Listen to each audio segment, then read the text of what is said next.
Kyk saam met my, waar staan ons met 8 Maart in die kerklike jaar? Dit is die 3de Sondag van Lydenstyd of Lent, en ongeveer 4 weke voor Goeie Vrydag. En ons kerklikse geestelike reis beteken dit dat ons saam met Christus op pad na Jerusalem toe is. Die fokus verskuif al hoe meer na bekering, disipelskap en die betekenis van die kruis. Die reis na Jerusalem beskryf Lukas 'n besondere moment. In Lukas 9 vers 51 staan, Jesus het sy aangesig vasbeslote na Jerusalem toe gerig. Van daai punt af beweeg alles in die evangelie na een plek, Jerusalem en die kruis. Jesus stap nie per ongeluk na die kruis toe nie, hy stap bewus, doelgerig, gehoorsaam. In die lydenstyd herinner ons verlossing het 'n prys gehad. Elke tree van Jesus na Jerusalem was 'n tree nader aan ons redding. Ons onthou ook van Verheerliking Sondag, en as ons dink aan Verheerliking Sondag 2 Sondag gelede, dan besef ons dat Jesus saam met sy disippels, Jakobus, Petrus en Johannes op die berg was, en toe kom daar 2 besoekers, Elia en Moses. Hulle was daar in 'n geestelike hoedanigheid of in 'n geestelike vorm met Jesus gepraat, spesifiek waaroor. Hulle het gepraat met Jesus oor sy uittog uit Jerusalem. Ja, nie die intog nie, want die intog kan sê op 'n manier was wonderlik. Jesus ry op 'n donkie, die skare skree, Hosanna, hulle gooi palmtakke in eerbetoon voor hom neer. Maar sy uittog, hulle praat, Jesus, Moses en Elia praat oor die uittog uit Jerusalem. Daar waar die kruis dra, daar waar dit alleenig is, daar waar hy klaar gemartel is, gegeesel is, en nou alleenig die kruis moet dra. Ja, later het Josef van Arimatea kom help dra, natuurlik. En dis hier waar ons weet dat die Here sê vir ons op daai oomblik, genadiglik uit die hemel, hierdie is my seun, luister na hom. Maar ons weet ook dat ons elkeen ons kruis moet opneem en Jesus moet volg. Dis deel van die evangelie. Ons word nie kwytgeskel af nie. Ons word juis aangevuur daartoe deur die voorbeeld van Jesus wat sy kruis opgeneem het, doelgerig gestap het na die eindpunt waar God hom nie verlaat het vir altyd nie, maar juis laat deurgaan het sodat hy 'n ewige heerlikheid kan betree.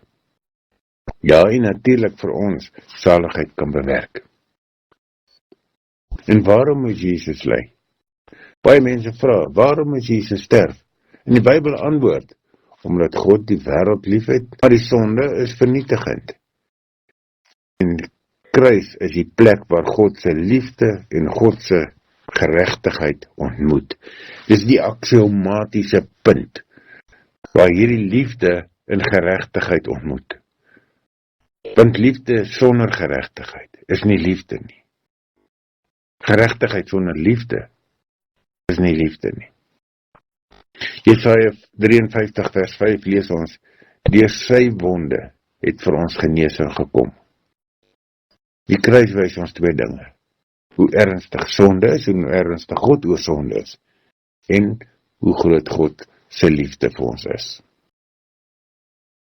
Op hierdie aanloop Sondag tot Goeie Vrydag besef ons dat die appel al meer kom na ons toe En eerstens 'n oproep tot bekering. Lydenstyd is nog altyd tyd van selfondersoek. Lukas 13 vers 3 sê, as julle nie bekeer nie, sal julle almal net so omkom. Die kruks, die belangrikste. Bekering beteken nie net om te sê jy's jammer nie. Dit beteken om ons lewe na God toe te draai, om van koers te verander, om weer onder God se heerskappy te leef. Lydenstyd dis nie net 'n tyd van herinnering aan Jesus se lyding nie, maar dis ook 'n uitnodiging tot vernuwing van ons eie lewe. Die kruis leer vir ons in Lukas 9 vers 23, as iemand agter my aan wil kom, moet hy homself verloën, sy kruis elke dag opneem en my volg.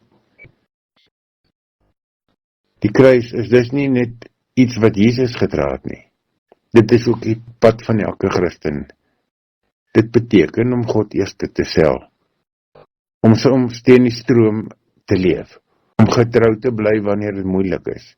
Pad na Paasfees herinner ons, om Jesus te volg, verander ons hele lewe.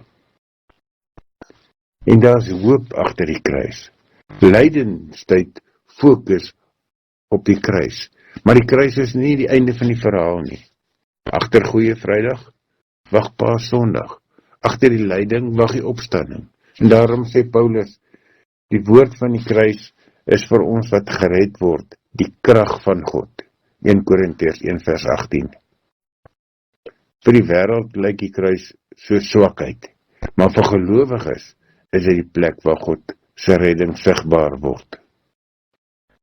Die vraag is seker elke keer as ons aan hierdie gedeelte dink, God se redding sigbaar, net in Jesus Christus? Ja, dit is baie sigbaar. Maar is dit sigbaar in jou en my lewe? Dan volgens is dit dan 'n krag wat vir ons wat gered word, die krag van God. Maar krag nie sodat ons deur kragtig gemaak word ter wille van onsself nie, maar juis sodat ons kan gaan leef ter wille van ander, die kragtige boodskap, sodat almal kan sien wat die gevolg is in ons lewe van Christus se kruisdood. Luister weer, Lukas 9 vers 23, as iemand agter my aan wil kom, moet hy homself verloën, sy kruis elke dag opneem en my volg. En die Here gee vir ons die krag, ook deur die krag en die werking van die Heilige Gees. Wonderlik, fantasties.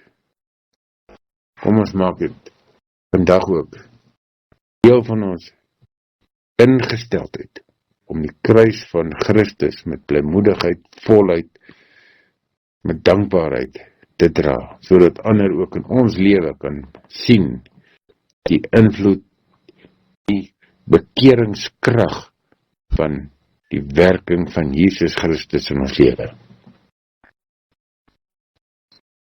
Ons is in aanloop na Goeie Vrydag toe, en daarom praat ons oor die appel wat dit tot ons rig. Tot dan.